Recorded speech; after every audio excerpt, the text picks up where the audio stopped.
नमस्कार दोस्तों, मैं अर्जुन आपका स्वागत करता हूँ स्टे बाय अर्जुन के यूट्यूब चैनल में। तो दोस्तों, आज की हमारी क्लास है संविधान के स्रोत के बारे में। जो है दोस्तों, आज की हमारी पहली क्लास है। तो दोस्तों, वीडियो को अंत तक जरूर देखना ताकि सभी क्वेश्चन जो है आपको आसानी से याद हो जाए। साथ ही दोस्तों, अगर आप हमारे चैनल पर पहली बार आएँ तो हमारे चैनल को भी सब्सक्राइब कर लीजिएगा, साथ ही बेल आइकन को प्रेस कर लीजिएगा ताकि हमारे आने वाले वीडियो का नोटिफिकेशन जो है आप तक पहुँचता रहे। तो चलिए दोस्तों, वीडियो को स्टार्ट करते हैं। यानी आज के क्लास में जानेंगे संविधान के स्रोत के बारे में, जो है जानेंगे, याद रखेंगे। अब यहाँ पर हेडिंग डाल लेते हैं दोस्तों, संविधान का स्रोत।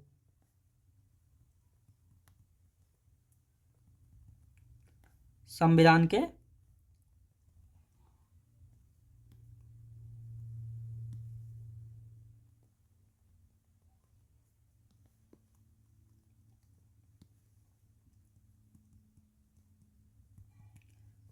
संविधान के स्रोत की आज की जो है हमारी पहली क्लास है। तो कल की क्लास में जो है दोस्तों, हमने जो है प्रस्तावना के बारे में पढ़ा था। यानी प्रस्तावना जो है किस किस प्रकार जो है बनाई गई थी। यानी एक उद्देश्य प्रस्ताव पेश किया गया था, पंडित जवाहरलाल नेहरू के द्वारा इसको पेश किया गया था और इसको जो है संविधान सभा ने जो है दोस्तों इसको स्वीकार किया गया था। और 26 नवंबर 1949 को जो है ये उद्देश्य प्रस्ताव को जो है उद्देशिका यानी प्रस्तावना के रूप में जो है स्वीकार किया गया था। याद रखेंगे, कल की क्लास में हम इसके बारे में जान चुके हैं, प्रस्तावना को किसने क्या कहा था और प्रस्तावना में कितने प्रकार का न्याय था, कितने प्रकार की समानता और स्वतंत्रता थी। इन सभी के बारे में जो है हम कल की क्लास में जो है पढ़ चुके हैं। और आज की हमारी क्लास शुरू होती है दोस्तों संविधान के स्रोत से। यानी हमारे संविधान निर्माताओं ने जो है लगभग 60 देशों के संविधान जो है दोस्तों पढ़े थे। यानी 60 देशों के संविधान पढ़े थे हमारे संविधान निर्माताओं ने। और इन्हीं में से जो है दोस्तों केवल 10 देशों को चुना था, जिन्हों में से जो है कुछ ना कुछ भारतीय संविधान में जो है जोड़ा गया था। तो ये कौन कौन से 10 देश थे? ब्रिटेन, अमेरिका, ऑस्ट्रेलिया, आयरलैंड, रूस, फ्रांस, कनाडा, जापान, दक्षिण अफ्रीका और जर्मनी। ये 10 देश थे जिनसे जो है भारतीय संविधान निर्माताओं ने जो है कुछ ना कुछ भारतीय संविधान में जो है जोड़ा था। याद रखेंगे, यानी भारतीय संविधान निर्माताओं ने भारतीय संविधान निर्माताओं ने 60 देशों के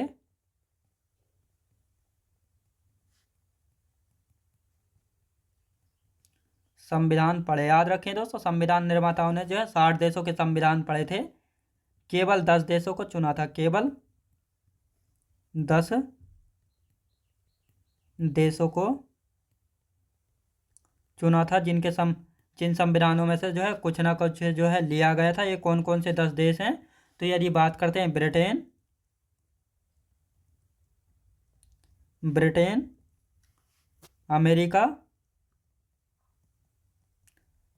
अमेरिका, ऑस्ट्रेलिया,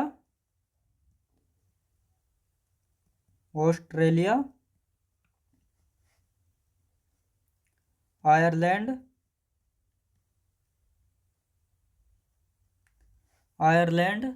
रूस, फ्रांस, जापान,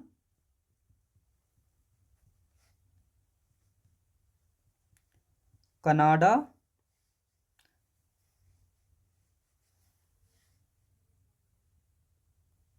दक्षिण अफ्रीका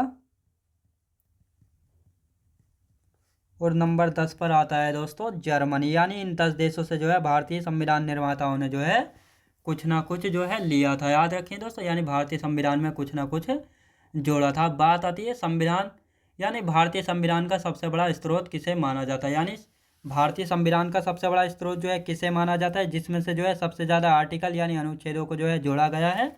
तो भारत शासन अधिनियम 1935 को जो है भारतीय संविधान का सबसे बड़ा स्रोत माना जाता है, क्योंकि यहाँ से जो है 250 अनुच्छेदों को जो है भारतीय संविधान में जो है शामिल किया गया था। याद रखेंगे, यानी भारतीय संविधान का सबसे बड़ा स्रोत कौन सा है? भारत शासन अधिनियम 1935।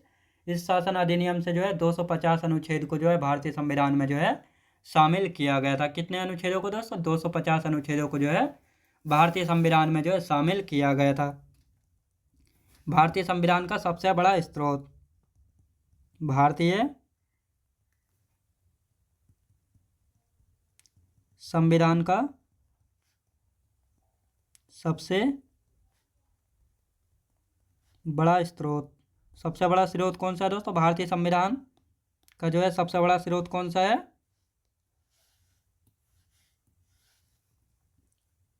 भारत शासन अधिनियम 1935 है। भारत शासन अधिनियम 1935 यहाँ से 250 अनुच्छेद यानी आर्टिकल को भारतीय संविधान में जो है शामिल किया गया है। याद रखें दोस्तों, शामिल किया गया। याद रखें दोस्तों, यानी भारतीय संविधान का जो है सबसे बड़ा स्रोत है भारत शासन अधिनियम। यहाँ से जो है दोस्तों 250 अनुच्छेदों को जो है भारतीय संविधान में जो है शामिल किया गया था। याद रखें दोस्तों, कितने अनुच्छेदों को? 250 अनुच्छेदों को जो है शामिल किया गया था। लगभग हमारा आधा संविधान तो जो है यहीं से जो है लिया गया है। याद रखेंगे। अब भारत शासन अधिनियम दोस्तों, यदि भारत शासन अधिनियम की बात करते हैं तो यहाँ से जो है कौन कौन सी व्यवस्थाएं जो है ली गई इनके बारे में जानेंगे। भारत शासन अधिनियम, भारत शासन अधिनियम 1935, तो यहाँ से जो है कौन कौन सी व्यवस्थाएं जो है ली गई हैं। सबसे पहला आता है दोस्तों लोक सेवा आयोग, जिसको यूपीएससी के नाम से भी जो है जाना जाता है, लोक सेवा आयोग। लोक सेवा आयोग दोस्तों कहाँ से लिया गया है? भारत शासन अधिनियम 1935 से। यदि इसकी स्थापना की बात करते हैं, स्थापना की यदि बात करते हैं तो स्थापना इसकी 1926 में ली आयोग की सिफारिश पर भारत शासन अधिनियम 1935 के द्वारा जो है की गई थी। ली आयोग की सिफारिश पर भारत शासन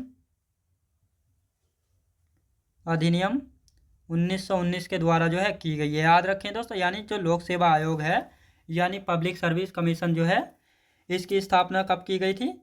1926 में जो है ली आयोग की सिफारिश पर जो है भारत शासन अधिनियम 1919 के द्वारा जो है इसकी स्थापना जो है की गई थी। अब दूसरी व्यवस्था कौन सी थी? प्रशासनिक व्यवस्था। याद रखेंगे, प्रशासनिक व्यवस्था। प्रशासनिक व्यवस्था दोस्तों कहाँ से ली गई? यदि प्रशासनिक व्यवस्था की बात की जाए, भारत शासन अधिनियम 1935 से न्यायपालिका का ढांचा।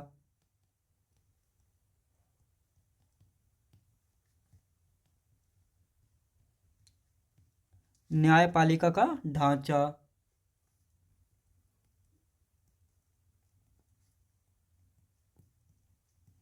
संघीय व्यवस्था या संघीय योजना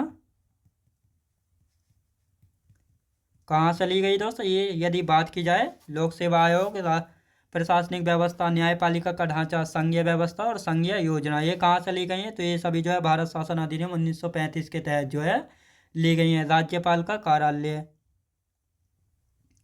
राज्यपाल का कार्यालय, राज्यपाल का कार्यालय दोस्तों कहाँ से लिया गया? राज्यपाल का कार्यालय की यदि बात की जाए तो ये लिया गया है भारत शासन अधिनियम। आपातकाल लगाने की शक्तियाँ, आपातकाल लगाने की शक्तियाँ। याद रखें दोस्तों, आपातकाल लगाने की जो शक्तियाँ हैं, ये प्रावधान कहाँ से लिया गया है? भारत शासन अधिनियम से जो है ये लिया गया। याद रखेंगे, भारत शासन अधिनियम से लोक सेवा आयोग को जो है लिया गया। इसकी स्थापना 1926 में ली आयोग की सिफारिश पर जो है की गई थी, लेकिन इसकी स्थापना भारत शासन अधिनियम 1919 के द्वारा जो है किया गया है। प्रशासनिक व्यवस्था, न्यायपालिका का ढांचा, संघीय व्यवस्था या संघीय योजना, राज्यपाल का कार्यालय, आपातकाल लगाने की शक्तियाँ, ये सभी लिए गए हैं दोस्तों भारत शासन अधिनियम 1935 से। अब बात आती है दोस्तों, यानी जो 10 देश थे इनसे जो है क्या क्या जो है लिया गया है। सबसे पहले बात करेंगे ब्रिटेन के संविधान से।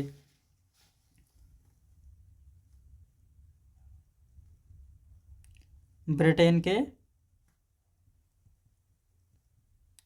संविधान से। याद रखें दोस्तों, ब्रिटेन के संविधान से जो है भारतीय संविधान में जो है क्या क्या जो है जोड़ा गया है, तो क्या क्या जोड़ा गया है?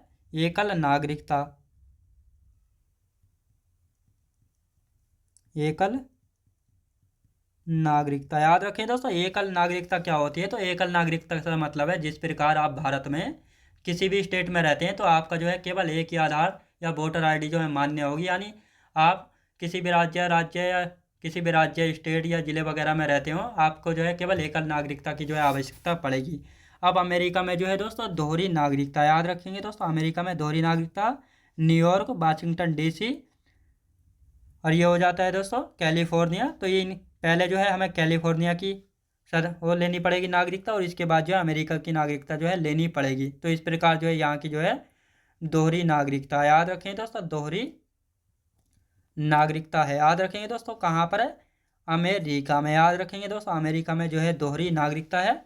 और भारत में जो है दोस्तों आप किसी भी स्टेट, ज़िले या गांव वगैरह में रहते हो, आपको जो है केवल एक एकल नागरिकता की जो है आवश्यकता जो है होगी। याद रखेंगे संसदीय प्रणाली, संसदीय प्रणाली। याद रखें दोस्तों, संसदीय प्रणाली कहाँ से ली गई है? ब्रिटेन के संविधान से।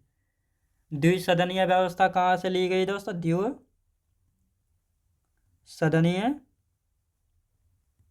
व्यवस्था। याद रखें दोस्तों, द्विसदनीय व्यवस्था जो है कहाँ से ली गई है? ये भी जो है ब्रिटेन के संविधान से। विधि का शासन। याद रखेंगे विधि का शासन जो है कहाँ से लिया गया? याद रखें दोस्तों, विधि का शासन से मतलब है यानी कोई भी हो, मंत्री हो, सीएम हो, पीएम हो या आम आदमी हो, सभी जो है विधि के शासन के अनुसार जो है उनको चलना होगा। याद रखें दोस्तों, विधि का शासन कहाँ से लिया गया है? तो विधि का शासन जो है लिया गया है ब्रिटेन के संविधान से। विधायी प्रक्रिया, विधायी प्रक्रिया दोस्तों, विधायी प्रक्रिया जो है कहाँ से ली गई है? विधायी प्रक्रिया की यदि बात करते हैं तो इसको लिया गया है ब्रिटेन के संविधान से। एकल न्यायिक प्रणाली। याद रखेंगे एकल न्यायिक प्रणाली। एकल न्यायिक प्रणाली को जो है कहाँ से लिया गया है? इसको भी जो है ब्रिटेन के संविधान से। विधि निर्माण की प्रक्रिया, विधि निर्माण की यदि प्रक्रिया की बात करते हैं, विधि निर्माण की प्रक्रिया दोस्तों कहाँ से ली गई है? विधि निर्माण की यदि प्रक्रिया की बात की जाए तो इस प्रक्रिया को लिया गया है कहाँ से? ब्रिटेन के संविधान से। राष्ट्रपति की औपचारिक प्रधानता, अग्रता ही विजेता है, मंत्रिपरिषद का निम्न सदन के प्रति सामूहिक उत्तरदायित्व। ये सभी कहाँ से लिए गए? ये सभी ब्रिटेन के संविधान से जो है लिए गए हैं। राष्ट्रपति की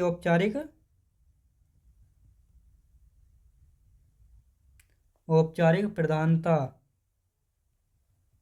राष्ट्रपति की औपचारिक प्रधानता, अग्रता ही विजेता है, अग्रता ही विजेता है।